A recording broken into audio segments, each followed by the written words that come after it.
I am probably more optimistic than most people, but that's just because you and me have sat through like a couple of bear markets now. Yeah. This is quite clearly not a bear market. In a bear market, everyone stops watching your videos. Everyone just stops tweeting. There's more like everything just goes bad and it just stops working and the whole thing falls apart. Look at the financial crash. That's a bear market, is that?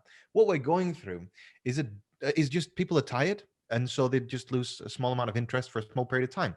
When the sun starts coming out and when winter ends, which we're not that far away from winter ending at this point, you'll start to see people being happy and more positive, and then that reflects onto the market. And I very much believe that, I know it sounds weird, the weather does affect things. Hey, everybody. Today, I'm joined with a friend of the channel I've known for quite a long time, the Martini Guy. If you guys want to go subscribe to his channel, which you guys are going to want to do that, make sure to do that down below. The link is in the description. TMG, what's going on? A lot of things are going on, including Bitcoin's price going rapidly downwards. It's been a rough 24 hours, you might say, in crypto. During the period of time that we are filming this video, Bitcoin's price has kind of dipped down. It's hovering kind of between $41,000 and $42,000. So what's going on? A lot of things, because a lot of things do happen when the price is down. People get angry, people get frustrated, and people get nasty, and then that makes our days a lot longer. So yeah, there are a lot of things going on right now in crypto. And as for yourself, how are you finding the market right now? Yeah, well, I think it's the kind of thing where, we've been talking about on my channel for a couple of weeks now, how it definitely looks like Bitcoin had the potential to go down to 40 to 42,000. Some people saying 39,000 even. And my thing is, when we've been talking about that potential, and then when it drops down to that level, it doesn't make sense to really freak out. Now, if it goes below those numbers, then you can start saying, like, recalibrating what you think is going to happen. But for now, like, so many people have been calling for this 39 to 42K range. I just don't think it's really anything, worth panicking over. And as you know, someone who's been in the market for a really long time, being patient and waiting these kinds of dips out and waiting to see confirmations on which way it's going is definitely, that's a winning strategy. So I definitely relate to you on, people don't understand this about crypto YouTubers. They don't understand. When the price drops, people feel all kinds of ways because they've lost money in their portfolio. That's not how we look at it at all. Like, yeah, we've lost some money in our portfolio, but we care much more about the sentiment of the audience and how that's going to relate to the channel and stuff like that. So, going into work, like kind of dreading, like, oh, Bitcoin crashed today, like having just the feelings and emotions that go along with that can be really tough. It's why a lot of crypto YouTubers you'll find are leaving right now. Yeah. Look at the guys that have left over the past. There's like several big crypto YouTubers have stopped over the past couple of weeks because it is stressful. But at the same time, I think both of us really do enjoy bringing content to people, and also I think we enjoy helping people, which is the biggest thing. Like the lives that you change from the channel make it all worth it, especially during the bullish times. So you have your bearish times. A lot of people just refuse to take advantage of the opportunity that is staring them right in the face. There's a lot of opportunities to be had right now in this market. It might involve sitting and waiting for like 3 months to make a profit on something. Whoop-de-doo. Like that's if you could make a 20% profit in 3 months, you've outperformed every single Wall Street hedge fund. So what does it matter about buying the dip and sitting and waiting? As long as you think that you're getting a good price on something and you've done your proper research on something, it doesn't matter if the value of it goes down. And we were having a discussion before this about both of us intend on holding a lot of our certainly like long-term holdings for a long time. We don't care about the day-to-day. The day-to-day is not important to us. It's more so, where is it going to be in a year's time? And is this project continuing its development, or is it going quiet? Because if it's going quiet, then that's when you need to perhaps reassess. But for now, for the loud stuff, for the stuff that's still making development and going well, I see no reason. If it might be down 60% in the past 2 weeks, why would I sell? I'm not interested in selling for a 60% loss. It doesn't make any sense. So yeah, that's my current kind of market sentiment, and I'd be interested to know what you think of that. Yeah, I think obviously worrying about the day-to-day is not something that, unless you're a trader and every day you're making trades, it's not something you should really be worried about. You got to be worried more about the long term of where you things are going. Now, if we feel like Bitcoin is going to 8K over the next year, then hey, that might be something you want to make some decisions on. Or if you think Bitcoin's going to 100K this year, which a lot of people believe, including myself, then that's something that means you'll want to be patient. You don't want to sit there and watch your profit plunge. Like if you think that Bitcoin is going to 8 or 9K, which, some people have floated out there, I don't think it'll go below 10 or 15, even in a bear market ever again, maybe 20. But the fact is, if you believe Bitcoin's going to go there over the next year, but you believe that in, let's say, 10 years, Bitcoin's going to be $1 million, then you have to kind of weigh out like the risk versus reward. Like, okay, should I sell right now and try to buy back in lower? Am I going to possibly miss out on the opportunity, if I'm wrong and the price goes up? And that's why, like, sometimes it's better to just sit and wait. Like if Bitcoin starts plummeting, then I think people might have some decisions to make in the kind of medium term range. But long term, we all believe that patience is going to win out. And you believe in $1 million Bitcoin, I guess, as well, right? Without a shadow of doubt, I believe that $300,000 will happen this year. I am probably more optimistic than most people, but that's just because you and me have sat through like a couple of bear markets now. Yeah. This is quite clearly not a bear market. In a bear market, everyone stops watching your videos. Mm-hmm. Everyone just stops tweeting. There's more like everything just goes bad and it just stops working and the whole thing falls apart. Look at the financial crash. That's a bear market, is that? What we're going through is just people are tired, and so they just lose a small amount of interest for a small period of time. When the sun starts coming out and when winter ends, which we're not that far away from winter ending at this point, you'll start to see people being happy and more positive, and then that reflects onto the market. And I very much believe that, I know it sounds weird, the weather does affect things. You look at you going into winter time, like crypto, generally people start getting locked inside. They're enjoying it. You're spending more time inside. The prices, I know it sounds weird and I know it sounds a bit tinfoil hat-ish, but it's true. The more people start, when you're starting into winter, prices go up. But then throughout the course of winter, people get negative, they get selly. Then going into springtime, look what happens every spring. You have a spring, you have altcoin spring. It tends to happen most years. The same should happen this year. It's not like we can't be in a bear market. It's not possible to be in a bear market. You're still getting 100,000 views a video. It's not possible. This is not a bear market. There is too much interest for it to be a bear market. So my thoughts are, I think that the current kind of the way the market is it's just a slight loss of interest. Bitcoin has dipped down to a range where we all thought it would go. I think that $10,000 is out of the question, not going to happen, because at the point where Bitcoin is $10,000, I resell everything that I bought with Bitcoin at $60,000 and I go back into Bitcoin with everything that I've got and loans on top of that, because there's a lot of us out there that can leverage our life significantly, which is why I don't think you can ever get there. Because I think even when it's getting to $15,000, I'm considering this very strongly to just drop everything. And so you imagine, like, I'm not that rich compared to the Michael Saylors of the world. Do you really think Michael Saylor is going to let his investment dip into a loss? No, he's too rich for that. Like he's not. Michael Saylor's got enough money to just keep buying this entire market. Because do you know what Michael Saylor's doing with his money? When he's buying his Bitcoin, all he's doing is taking out a loan. He's paying 4% interest a year on that loan, and then he's buying Bitcoin with the loan. Well, he knows that over the course of several years of doing this, if he's bought enough of the Bitcoin supply up, by nature of exactly what he's doing, he will be in profit, because he can guarantee his own profit by continually accumulating more Bitcoin. And then with that 4% interest or whatever it is that he's paying on the loan, he can make more yield than on his Bitcoin, and therefore pay off the loan with the interest generated from the Bitcoin that he's buying. So it costs Michael Saylor nothing to keep buying the dip. And that's what I think a lot of people don't understand. Michael's very smart.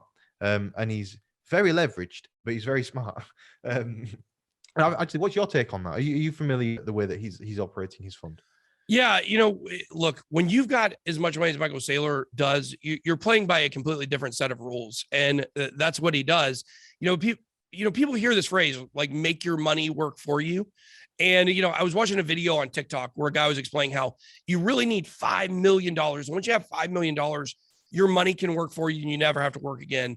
But Michael Saylor is like on a level so far beyond that, what he's doing doesn't even make sense to the average person out there, that he's able to take loans on the money that he has to make so much more money and keep getting more loans and paying that off with the new money. It's really kind of almost like a giant Ponzi scheme in a way, but I'm not calling him a Ponzi schemer. I'm just saying, like, it's kind of the same principle. You keep borrowing money to pay money to make more money. And, that's what a lot of these whales are able to do. And that's, when you see a lot of manipulation on the market, that's what's happening too, is a lot of these whales are using their own money to dump the market, while they're using other parts of their money to take out shorts, so that when they dump the market, they make enough money to cover their loss. and they're profiting. That's the motivation for whales to manipulate the market to the downside. So not only are they manipulating it to the downside and they're making profit by doing it, but then they're able to push Bitcoin to a place where they can accumulate more at lower prices. And it's just, these are the whale games that we talk about. But we've seen it for so long now. Yeah. Like just sitting around, you can even see it happening. Like right now, why is Bitcoin's price going down? Well, they put out the bearish narrative on Twitter. They put out a few bearish articles in the newspapers, get everyone feeling a little bit scared, and then just some whale drops 20 million on the market. And then that guy goes on Bitfinex and he opens up his $50 million short. Yep. And then somebody else drops some more Bitcoin. And someone else, and they just get together and drop it all at the same time. And then they get you to start selling, and then they make the money from the difference between them dropping their Bitcoin, which is the first drop, and then you dropping yours. And because there are so many of you out there, all dropping your Bitcoin into the market, all getting liquidated on a long position, which is probably the more common one these days, it just drives that price down so fast, and it allows these very rich people to get even more rich. I don't know why they keep needing the money. Like, what are these guys spending it on? It's crazy. How much money can you possibly need? I mean, I'd be very much happy with only 1 billion in today's economy. I think that might, with the way inflation's going, might be safe for my lifetime. But you know, maybe my kids might need 2 or 3 billion in order to sustain the amount of inflation that we're having in society right now. Well, let's switch gears a little bit here. That's a very interesting conversation. I want to switch gears here real quick and talk about an altcoin that I recently covered.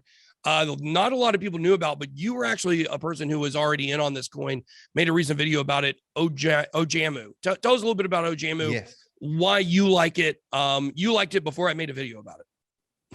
Yes, so it's a really interesting one because your video obviously generated a lot of attention in Ojamu, and I find Ojamu a very, very interesting coin because I think that this year in crypto there's going to be a couple of topics that boom. One is going to be gaming, of course, because everyone likes games, and gaming will just keep on getting gaming development and gaming. People invest in games all the time. It doesn't matter if the game is good or not; they just still invest. The other topic is going to be Web3. Web3 is a consistently growing part of cryptocurrency. I mean, cryptocurrency is kind of Web3 in its own. Ojamu is meant to be one of the first data analytics tools for Web3. And one of the reasons I liked it, and again, before anyone else, is a lot of my channel always ask me to find low cap stuff because, of course, you've got to, I guess, more careful with a huge audience these days, talking about the low cap stuff because it can have an effect on things, and then people get annoyed, and you know how it goes. It can be a bit frustrating at times, and I suffer with the same thing on my channel.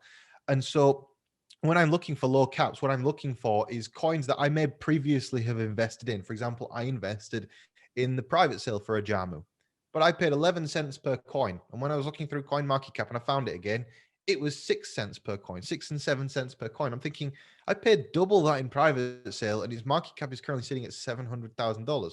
What is this coin doing? So I reached out to the team. I asked them what they were getting on with.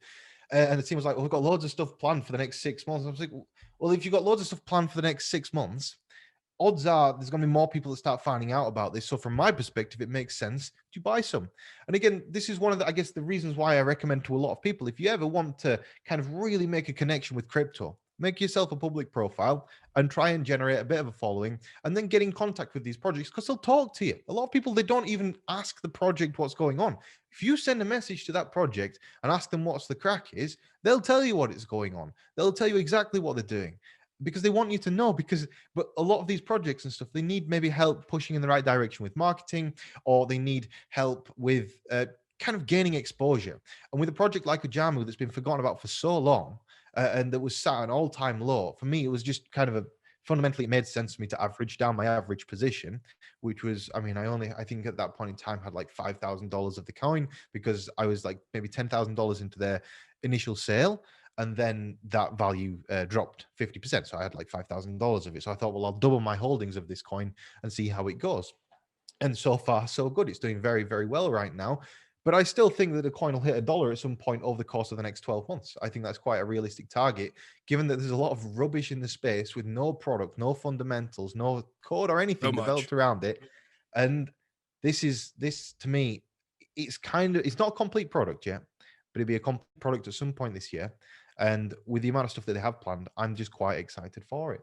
So that currently is probably my number one pick. I do have a few other picks in the altcoin space, but I won't bore you with all of those. If you want to find out about what my altcoin picks are, go onto my YouTube channel. I made a video recently. You'll be obvious which one it is. I don't know where within the YouTube channel this video will get posted. So yeah, go on my YouTube channel. Also go on BitBoys, but you're already on BitBoys because this is a BitBoy interview. Yeah, make sure to subscribe to this channel if you're watching this video. I think we about 70% of our viewers are subscribers, but there's 30% that just come and creep. Go ahead and do us a favor, hit that subscribe button. So yeah, you guys definitely go check out that video on his channel. Last thing I wanted to ask you about is what you're doing with Crypto Savings Expert. I think this is pretty cool. We were talking before we went on air here about how, we have similar goals. Like our mission statement here at BitBoy Crypto is to empower people to find financial freedom through crypto assets. And one really important thing about finding financial freedom through crypto assets is not wrecking yourself out of the space before you can get to the point where you make enough money. I know we've seen plenty of people who have done that. So can you tell us a little bit about what you're trying to do with your new endeavor here? So the idea was YouTube as a business is okay, but it's not scalable. The idea behind Crypto Saving Expert is to become a scalable version essentially of a YouTube channel whereby we can serve more customers. But at the same time, the customers still remain completely free. So to consume the largest database of cryptocurrency information on Earth is the goal, but it's also to encapsulate every single thing that you can imagine that you would normally use in cryptocurrencies. For example, you probably go and check the news on Cointelegraph. You probably go to CoinMarketCap and check the prices. You probably go on various different websites to use exchanges and such like. But imagine if you could put it all within the same platform and then add free education on top. That is the idea behind Crypto Saving Expert. And the reason I want to do it is because I want to change a lot of lives, because ultimately made good money in crypto. And there's no secret to anybody that anybody that's been in cryptocurrency since 2016 has probably done pretty well for themselves. And I feel like in order to pay that back to the next generation of cryptocurrency holders, to educate them well, to keep them from getting wrecked, and to give them everything as much as possible for free is my goal, and that's what I would like to do with this business. And again, you should follow it, Crypto Saving EXP on Twitter. But you'll see it on my Twitter profile anyway if you choose to go and be asked to go over there and follow me. But you don't have to. It's completely up to yourself. The point is, Crypto Saving Expert. It'll be around. I mean, it's taking forever for us to find developers. In fact, if there is a developer watching, don't mean to be cheeky, Mr. BitBoy, but if you won't mind emailing, if you are a developer, email careers@cryptosavingexpert.com. And with your CV and your experience, we are currently hiring web developers, UI, UX developers, designers, that kind of thing, but skilled people only with previous experience. Nobody with no experience. I already have a few people on team with no experience. There's only so many of them people that you can take before they end up taking too much of your time. You can give opportunities to people, but there are only so many people that you can give opportunities to before it's a hindrance instead of being a help. And so that's the situation I'm in. I need you to be skilled. But if you are interested, I would greatly appreciate that. Passing the book back to you. Yeah, I like that. A lot of our best employees we got by asking for applications on the channel. So we have an email, jobs@bitboycrypto.com, if anybody's interested in submitting resumes. And like I said, we've gotten some phenomenal people from the community. So, what's cool is when you get people that come from the community, they've already got buy-in, and, there's a lot of upside there. Well, Martini Guy, it's been great today. Thank you so much for coming on. Let's try to make this not so distant of a collaboration. I think we did one, probably about a year ago or so. Definitely love to have you back on the channel in the future. You have anything else? No, it's just, I guess part 2 is going to be on my channel, or there will be a second part to this on my channel, of which it's well worthwhile going over and having a watch. And again, if you are coming from my channel to watch this video on BitBoy's channel, please subscribe. He is a nice person, I promise you. I know there's a lot of people saying mean things on the internet about both of us probably right now, but they're just some people are just annoying, aren't they? You can't help. What I always say is, the most negative people are always the loudest, and also Absolutely. humans are naturally drawn to negative things. If you look through my comment section, 95% of it is lovely, nice people, but I always see the 5%, and that's what's the hard part of being a crypto YouTuber. You're drawn to it, and that's the annoying thing, I guess. But yeah, it's been a pleasure being invited on the channel, man. Yeah, well, thanks for coming on. I want to know down below what low cap gems you guys are looking at, if there's something that we should check out and maybe give a look, make sure to drop it down below. I said below. Make sure to drop that down below. And also, gotta leave that in now. Yeah, don't forget to check out his YouTube channel. You can search Martini Guy, or also the link will be in the description. So that's all I got. Be blessed. Good boy out.